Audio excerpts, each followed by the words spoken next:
Hey guys, welcome back to the channel. It's Camera Guy here. Today I'm out from behind the camera to be in front of the camera to tell you about my Jeep. So if you're familiar with the channel, you've probably seen this silver Jeep. I've taken it to Moab to shoot video for Easter Jeep Safari. I've taken it to South Dakota to shoot video for Jeep Camp. But most recently, I took it to Indiana to shoot video for the NAXJA Winterfest event. And while I was there, I broke the rear axle. So this still has the original Dana 44A or Dana 44 HD that it came with from the factory. We've upgraded it with a truss, a skid plate, 456 gears. We took out the Verilak limited slip and replaced it with an open carrier. Once we had the open carrier installed, then we were able to put in an Aussie locker. That worked very well until we broke the axle shaft. This Jeep also got the JK Dana 44 Rubicon front axle with 456 gears, the factory E-locker. It's been fantastic. So with the rear axle shaft broken and replacement shafts really hard to find, I decided to start looking around for a different rear axle to swap in. A lot of people said, it's time to go to 1-ton axles. Well, I'm on 35-inch tires. I'm not really ready to go to a huge 1-ton axle. Typically, you want to go to 1-tons if you're up there at 40-inch tires or bigger. So because I have the JK front axle already, I found a JK rear axle. So the width will be the same as my front axle. The only exception is this is not a Rubicon axle. You might be asking, why would I replace a Dana 44 HD with a Dana 44 from a JK? They're both Dana 44s. And ironically, they're both 30 spline axles. So if I snapped an axle in my 44 HD, I'll probably snap an axle in my JK Dana 44. Since I can't find any upgrades for the 44 HD, because of the popularity of the JK, there's lots and lots of upgrades available for it. So that's what I'm going to swap into the WJ. Before I start cutting into this JK rear 44, there's a few measurements off my original 44 HD that I want to get. I've got a slip yoke eliminator up here at the T-case, which allows me to run a double cardan drive shaft. That means for optimal performance with the double cardan, I want my pinion angle on my axle to match the angle of my drive shaft. Luckily for me, I've already got that set up. My pinion angle matches the drive shaft angle. So before I remove my rear axle, I want to measure what my current rear pinion angle is. I want to measure my existing rear pinion angle so that I can match that to the new rear axle that I'm swapping in. Another thing I want to measure is the rear spring pad angle on the Jeep. I want to measure the angle of this upper spring mount so I can match that angle to the spring mount that'll be on the axle. That way they're parallel, top and bottom. When you order your rear axle swap kit, you'll come with everything you need with your choice of a rear truss for whatever axle you're running. It'll come with lower control arm mounts. It'll come with shock mounts, spring mounts, sway bar mounts, everything you need. But today I'm going to show you a couple extra things that we've been working on to improve the performance of that WJ rear axle. So to prep your rear axle, you need to cut off all the factory brackets, track bar mount, spring mounts, shock mounts, control arm mounts, all that stuff needs to go away. Now our favorite tools to do that, we like to use the grinder with the cutoff wheel and then flap discs also to clean up whatever's left. We can use the Sawzall with a metal cutting blade, but be careful when you're cutting through brackets. The Sawzall will cut easily through the bracket itself, but the Sawzall blade does not like cutting through the welds that are on each one of the brackets. My choice to cut off all these brackets is going to be the plasma cutter. This thing works great. All you need is 220 volts and an air supply. The thing uses magic or something. It mixes electricity with air to make metal just disappear. A few moments later. All the brackets have been cut off with the plasma cutter. It leaves behind a little bit of slag that needs to be ground off. So next we'll get out the grinder, polish this thing up. 1 hour later. That was a lot of grinding, but now we've got smooth tubes, no more slag left over from any old brackets. Everything's clean and ready to receive new parts. In the instructions for the axle swap kit, all the locations for all the brackets, all that stuff is based off of the axle center line. That's not to be confused with, where the pinion is. It's the equal distance from known point on the left to a known point on the right. So you need to measure the total distance. So we got this nice flange here. We can measure from here to here, divide that measurement in half. Then we can mark it here on the center of the axle, and then we'll have a reference point that we can measure to each one of our brackets. All right, the axle's all prepped. Now we can get started with welding. One of the very first things we can do is we can take our truss top cap and we can weld our nuts onto these 3 WJ mounting holes. Just took a bolt and one of the nuts, bolted it in so it'll hold it nice and tight. We'll put a nice big weld on both sides and do that for all 3 nuts. So we got a secure spot to bolt on whatever you've got for your rear suspension. In my Jeep, I've got the 4-link, so I can bolt my 4-link bracket on top of this truss.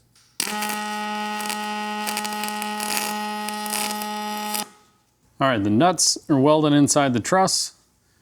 I put one little tack on the front and rear plates just to hold it into the top cap. That way I could test fit it on the axle. So we got a C-clamp right here, like kind of pinching a little bit on the front and rear plates. What that's gonna do is just close up this gap right here. So that way when it is time to weld, it'll be a nice tight gap. But I'm not tacking the truss on the axle yet. I'm just gonna tack the plate to the top cap. So just put a few tacks around here and then take it back off the axle. We put a few more tacks on it, and then on this front edge, since the WJ has this longer flange with the 3-bolt pattern in it, we added these 3 gussets. So if you have a plate style truss like this one, it should come with these 3 little triangle gussets. I just try and line them up mostly to support around this bolt. And then I kind of lined this one up with that bolt there. So they're each kind of lined up with a bolt. This will just help support that front flange on the truss. Now it's time to tack together your spring mounts. So you have 2 coil pads. That's the really thick one. These are 3/8 thick, and then you got a bunch of little triangle gussets. Now, it's not difficult to put together. They've each got tabs on them that are slightly different size. So these 4 are the same, and these 2 with the holes in them are the same. The slots in the plate only let you do it one way. Just when you start to tack them together, make sure you lay them out like I have, where one is opposite the other. And then you can just tack them together like this. All right, so for the optional flush lower control arm mounts, bolted it together. We've got a couple of these bushings laying around. You could use, other control arm or something. A bolt, a nut, bolt it all together loosely. You just want to get this finger tight. Don't go too crazy with it. And then we're going to take our plate, set it right on top. We're gonna have a little bit of a gap here and a little bit of a gap here that we can fill with weld. We'll get both of those tacked together and then we'll try them out on the axle. The kit comes with lower control arm mounts that match exactly the factory WJ width and put your control arms exactly back where they were from the factory. But we've also designed these flush mount lower control arms. These will mount like flush with the bottom of the axle tube and get your control arm up out of harm's way. This is a prototype part. We're not sure exactly if we should sell this with a kit or not. If you think we should, drop a comment below and tell us if you'd like to have this in your WJ rear axle swap kit. If you're using the factory WJ lower control arm mounts, it's got slots right in the back of it for your shock mount to put it right back where it should be from the factory. If you're using the flush mount lower control arm mount, you'll need to use a different shock mount. We came up with this. This is from our JK Rocklink X flat belly long arm kit for the JK. We took this bracket from there, and you can mount this right where it needs to be, and it changes the bolt location. It turns the bolt 90 degrees, which is how your shocks typically want to pivot whenever you're flexing anyway. So this is kind of a nice upgrade. It does hang below the axle tube, but it gives you a really nice ramp. So it's not quite like a big hook like those original lower control arm mounts would have been. It gives you a nice ramp to slide up over rocks. All right, we got the flush mount lower control arm mounts tacked in place. So I matched the pinion angle to what's in the Jeep. So with the pinion angle set, I went ahead and tacked the lower control arm mounts. They are flush, so they just need to have the angle finder sit on top at 0 degrees. If your pinion angle is correct, these can be at 0 degrees, and you know they're gonna be flush. The spring mounts, we already tacked those together on the bench. This tab, I had to grind off the locating tab for here, because it would have interfered with our flush mount. So I just moved it over here. It looks like it's a little close, but it actually does clear with the lower control arm in there. Same angle as what we had measured in the Jeep. There is degrees in the instructions that tell you what angle to put these spring mounts at, but I just wanted to go another step further just to make sure that it matches exactly to my Jeep, so I don't have any coil spring bow. You will notice I don't have the truss on the axle at the moment. I am welding it on the bench. I'm gonna flip it upside down so I can get a really good angle on all these welds. It's best to reposition the truss like this, so you're welding down into a valley. That gives you the best possible angle for the torch and makes the weld look a lot better versus trying to weld it on the axle. You're trying to weld up into there, or you're flipping the whole axle upside down. I like to weld the truss off the axle, then put it on, and then all you have to do is just attach it to the axle. To finish out the spring mounts, we have to install the sway bar mount. I've already got a mark here at my distance. So this is really easy. You line it up on your mark, you slide it up in there so that it's supported underneath the spring mount, and you weld it in place. Pretty simple. I won't be running a rear sway bar, so I cut the sway bar bracket in half, just chopped it in half. Way I'll still get the support that it provides to the spring mount, but it won't be hanging me up on the rocks. Not too shabby for a guy who holds a camera all day. Got the LCA mounts welded. Look at that weld on the shock mount. Not too bad.